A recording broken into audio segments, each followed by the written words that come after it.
বিদূষক রবীন্দ্রনাথ ঠাকুর। কাঞ্চীর রাজা কর্ণার জয় করতে গেলেন। তিনি হলেন জয়ী। চন্দনে, হাতির দাঁতে আর সোনামানিকে হাতি বোঝাই হলো। দেশে ফেরার পথে বলীশ্বরীর মন্দির বলির রক্তে ভাসিয়ে দিয়ে রাজা পুজো দিলেন। পুজো দিয়ে চলে আসছেন, গায়ে রক্ত বস্ত্র, গলায় জবার মালা, কপালে রক্তচন্দনের তিলক, সঙ্গে কেবল মন্ত্রী আর বিদূষক। এক জায়গায় দেখলেন পথের ধারে আমবাগানে ছেলেরা খেলা করছে।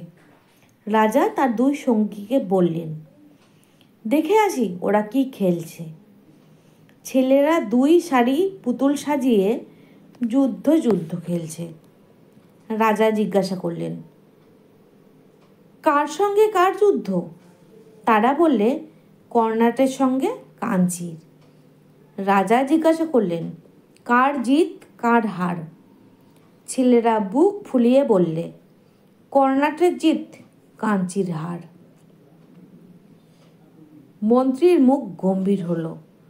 রাজার চক্ষু রক্তবর্ণ। বিদূষক হা হা করে হেসে উঠল। রাজা যখন তার সৈন্য নিয়ে ফিরে এলেন তখনও ছেলেরা খেলছে। রাজা হুকুম করলেন, এক একটা ছেলেকে গাছের সঙ্গে বাঁধো আর লাগাও বেত। গ্রাম থেকে তাদের বাপ মা ছুটে এলো। বললে, ওরা অবোধ, ওরা খেলা করছিল, ওদের মাপ করো। রাজা সেনাপতিকে ডেকে বললেন, এই গ্রামকে শিক্ষা দেবে, কাঞ্চীর রাজাকে কোনো দিন যেন ভুলতে না পারে। এই বলে শিবিরে চলে গেলেন। সন্ধেবেলায় সেনাপতি রাজার সম্মুখে এসে দাঁড়ালো। প্রণাম করে বললে, মহারাজ, শৃগাল কুকুর ছাড়া এ গ্রামের কারো মুখে শব্দ শুনতে পাবে না। মন্ত্রী বললে, মহারাজের মান রক্ষা হলো।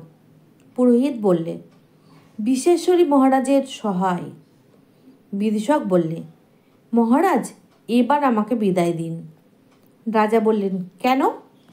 বিদূষক বললে, আমি মারতেও পারি নে, কাটতেও পারিনি।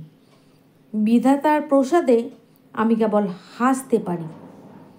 মহারাজের সভায় থাকলে আমি হাসতে ভুলে যাব।